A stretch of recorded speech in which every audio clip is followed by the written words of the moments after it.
नमस्कार। एक बहुत ही गहरा सवाल है। क्या हम बस ये शरीर हैं या इसके अंदर कोई और भी है जो समय के साथ बदलता नहीं है? आज हम एक शाश्वत ग्रंथ के दिल में उतरकर स्व के इन रहस्यों को समझने की कोशिश करेंगे। और देखिए, इस सब की शुरुआत होती है एक योद्धा के दिल से निकले एक सीधे साधे सवाल से। अर्जुन की ये जिज्ञासा सिर्फ एक सवाल नहीं है, बल्कि ये चेतना की सबसे गहरी यात्रा की शुरुआत है। तो इसका जवाब शुरू होता है एक बहुत ही मूलभूत भेद से, दो चीजों के बीच के अंतर से, क्षेत्र और उसे जानने वाला क्षेत्रज्ञ। तो ये क्षेत्र है क्या आखिर? कृष्ण इसे बहुत ही सरल शब्दों में समझाते हैं। ये क्षेत्र है हमारा अपना शरीर। ये वो जमीन है, वो मैदान है जहां हमारी सारी गतिविधियां, हमारे सारे कर्म होते हैं। और इस मैदान को, इस शरीर को जो जानता है, जो इसका साक्षी है, वही है क्षेत्रज्ञ। समझिए, ये वो चेतन सत्ता है, वो आत्मा है जो रहती तो इस शरीर में है, लेकिन इससे बिल्कुल अलग है। इस अंतर को ना हम अपने रोज के अनुभव में भी महसूस कर सकते हैं। जरा सोचिए, हमारा शरीर बचपन से बुढ़ापे तक कितना बदल जाता है ना? लेकिन जो मैं है, जो देखने वाला, जानने वाला है, वो तो वही रहता है।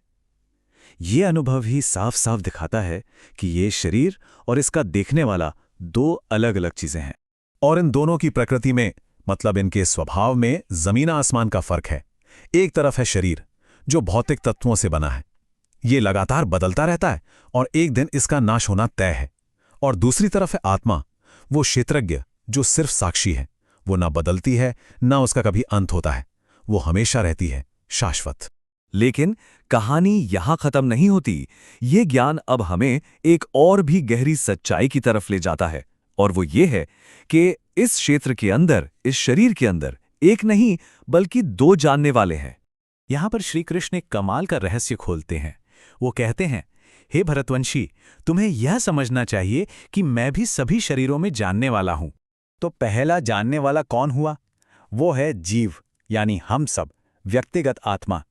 इसका ज्ञान ना सिर्फ अपने ही शरीर तक सीमित है। हम सिर्फ अपने सुख दुख को, अपने शरीर को ही जान पाते हैं। और फिर है दूसरा जानने वाला, परमात्मा। ये परमात्मा का ही अंश है जो हर जीव के साथ उसके हृदय में रहता है।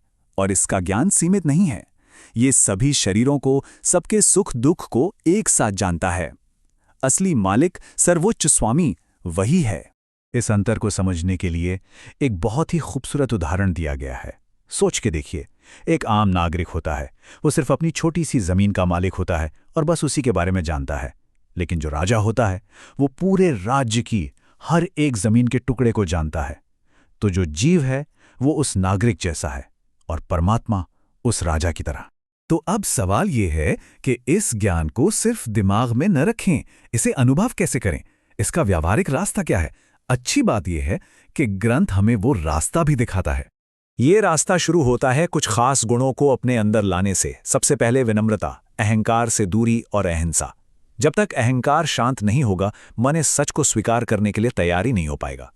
इसके बाद आते हैं सहिष्णुता, सरलता और स्वच्छता, तन की भी और मन की भी।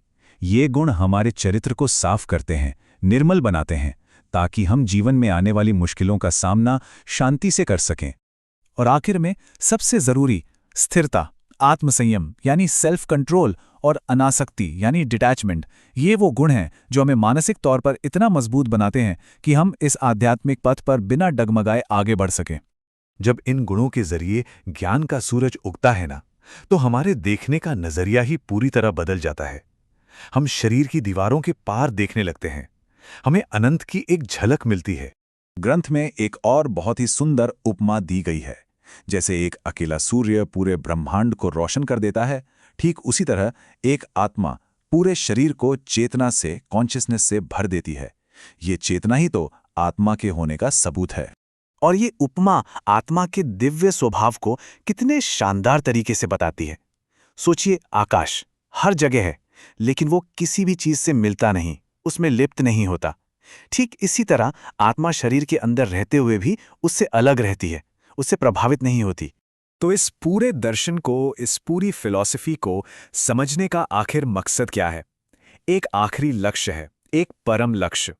तो सवाल ये है कि जब कोई इस भेद को, इस अंतर को, शरीर और उसे जानने वाले के बीच के इस अंतर को सच में देख लेता है, तो उसका नतीजा क्या होता है? इसका नतीजा है मुक्ति, जन्म और मृत्यु के इस चक्रव्यूह से हमेशा के लिए आजादी, सारे भौतिक बंधनों का अंत। और ये आखिरी श्लोक इस पूरे ज्ञान का सार है। ये हमें याद दिलाता है कि जो लोग ज्ञान की आंखों से शरीर और शरीर के जानने वाले के इस फर्क को देख लेते हैं, वो अपने परम लक्ष्य को पा लेते हैं।